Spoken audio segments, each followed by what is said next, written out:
Hi Power Boosters, welcome back to the channel. My name's Kevin.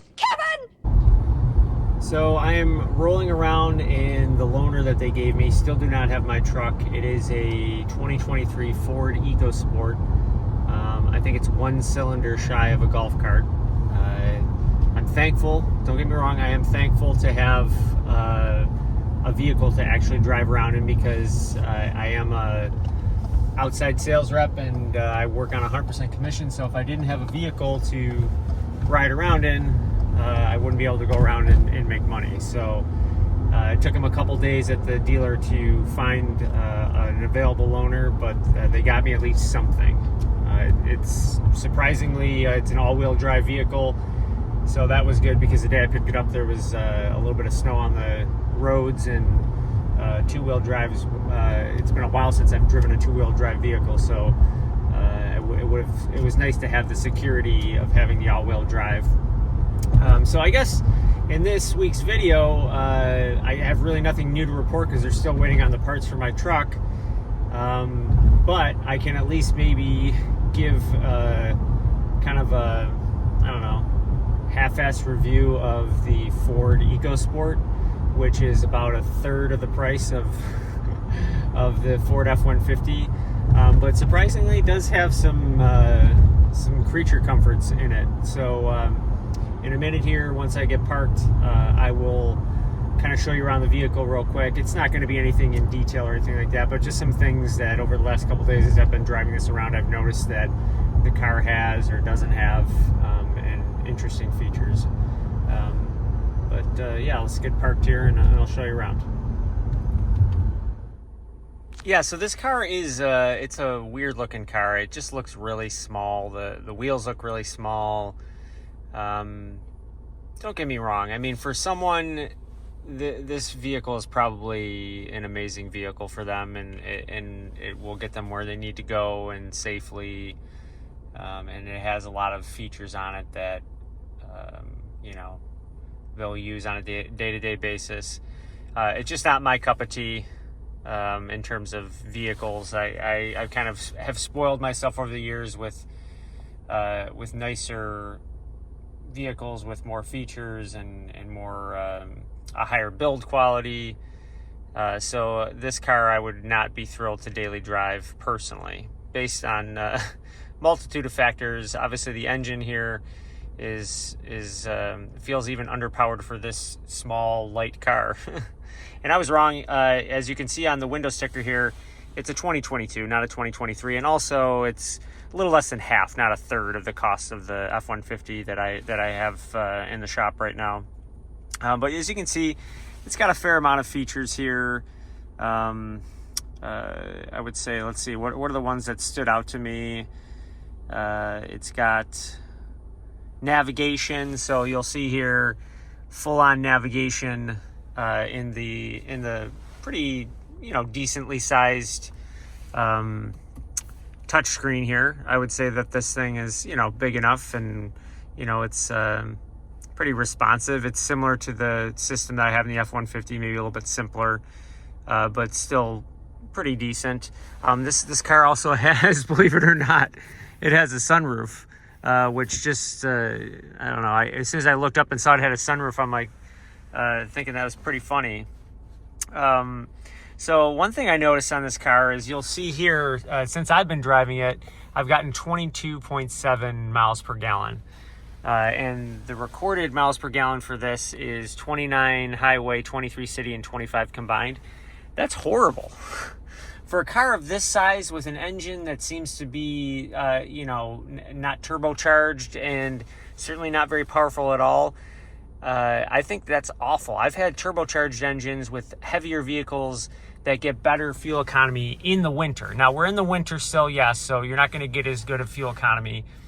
But I was getting around 20 mpg on the trip computer with my F-150. Now that it was estimating high based on hand calculations, but I also would estimate that this is probably calculating high if that is indeed, you know, a regular occurrence in Ford vehicles where the trip computer will skew higher than what the actual recorded hand calculated miles per gallon is. So for me to be getting 22.7 miles per gallon in this car, and even for this to be the recorded numbers that they get when they test these vehicles, I wouldn't buy this car based on that fact alone, because you could buy cars that were bigger, heavier than this, and yeah, they'd be more expensive, but you'd get better fuel economy and better features and better fit and finish and just a better overall ride comfort.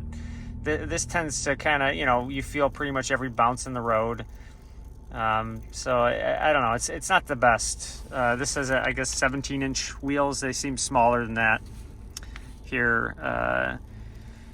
And I'm just trying to see what other things on here. I mean, it has climate control, just pretty much one zone climate control, but at least it's, you have the auto climate as a function on there. There's heated seats, which actually work really good. They're really good and really fast. It has regular cruise control, power windows. It actually has blind spot monitoring, which I think is kind of a neat feature to have. I mean, it's definitely a safety feature, which I think should be on every single vehicle these days. Oh, I got a banana over here. That's a little left over from my lunch. Yeah, I mean, I don't know. I don't think this, for $28,000, I know that's relatively affordable in today's car market, and it seems like you are getting some value here in terms of some of the features that you're getting. All-wheel drive, you're getting navigation.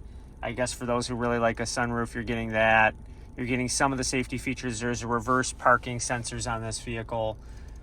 The rear hatch doesn't open up in the way that most SUVs open up. It kind of opens up on the side, which I don't necessarily love that personally myself, but there might be those out there that prefer the side opening like that.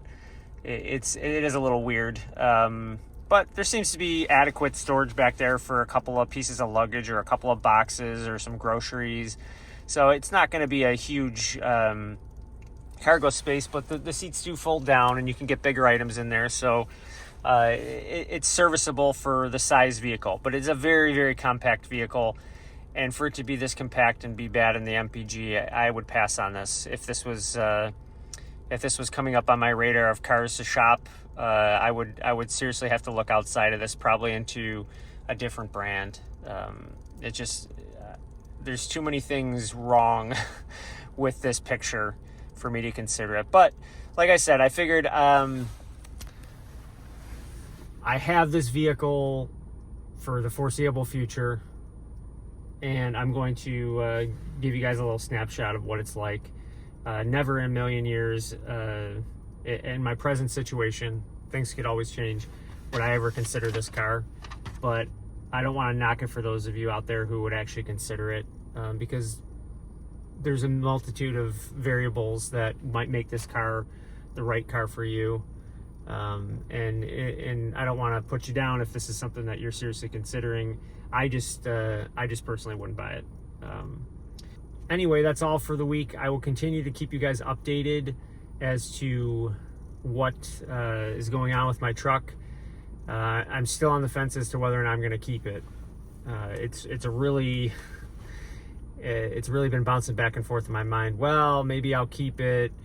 Maybe I'll up for the extended warranty. But then I just get nervous because, well, what if in another 8,000 miles the same thing happens again? And this is going to be something that happens every 8,000 miles, and they're going to replace the part under warranty because but I'll have paid for this warranty, but every 7,000 or 8,000 miles I'll be without my truck for a week or two. That'll be very annoying, and I'll have to drive a vehicle like this if I'm even lucky enough to get a loaner. So I've been actually kind of just surfing around online for potential other opportunities. Unfortunately, right now with the interest rates, because I will have to finance a portion of any new vehicle if I trade it in. I do have positive equity on the truck, about $15,000 in positive equity that I can use to roll into the next vehicle. But based on the type of vehicles that I want, I'm going to need to finance it for at least 5 years to make the payments in the range of what I'd like them to be. So I've been kind of shopping around, looking at different brands. The one feature that I really want to have is the lane centering, which is on truck brands. It's only available on the higher trim GM trucks in the Super Cruise, I think it's called, which are outside of my price range. And I don't want to buy another Ford. I know there's other some of the people who watch my videos have suggested to buy one of the F-150s with a simpler powertrain. I don't think that's going to make sense for me, because I kind of bought the Powerboost because it was a little bit better in MPG, and I do drive around for work all the time, and having a V8 truck, especially in the winter here, would probably get me 15-16 miles per gallon, and I would just be spending so much in fuel cost that I may just have to look outside of trucks for the present moment. Not to say that I want to swear off trucks ever, because the F-150 Powerboost was my first truck, and on paper and initially everything seemed like it was going to be a vehicle that I would have longer than any other vehicle in the last 10 years that I usually traded in within two or 3 years. And actually one of my vehicles I had for less than a year, because the used car market was so good that I was able to kind of trade it in for as much as I paid for it, and use positive equity on it. But yeah, so I don't know what to do. I was looking at even some SUVs in the luxury brand segment, but the APR rates right now are insanely high, even for someone like me. I'm lucky enough to have a credit score in the 800s, and I usually get really good interest rates, but even the best interest rates available out there are 3%, 4%, 5%, and that's a tough pill to swallow when I've been getting 0%, and or with the F-150 I got 1.79%, which in the last 10 years is the most interest rate, the highest interest rate that I've had on any vehicle. The Volvo, the Volkswagen, the Audi. I had two Volvos actually, and both those were 0% financing. So I don't know what to do. I really wanted to keep a truck, or I really wanted to have a truck, but the Rams, they have adaptive cruise control, but they don't have the lane centering. And I know I'm being a little picky there, but truly it is something that I've had on my last 4 cars, and I use all the time, and it saved me accidents. So I'm already dead set on not compromising on that right there, because in this day and age, that type of technology should be standard on all vehicles. Anyway, rant over. This video's gone on way too long. Hopefully I get my truck back soon so that I can at least decide what I'm going to do. And then, like I said, unless you really want one, don't buy a Ford Ecosport. And I'll see you guys in the next video.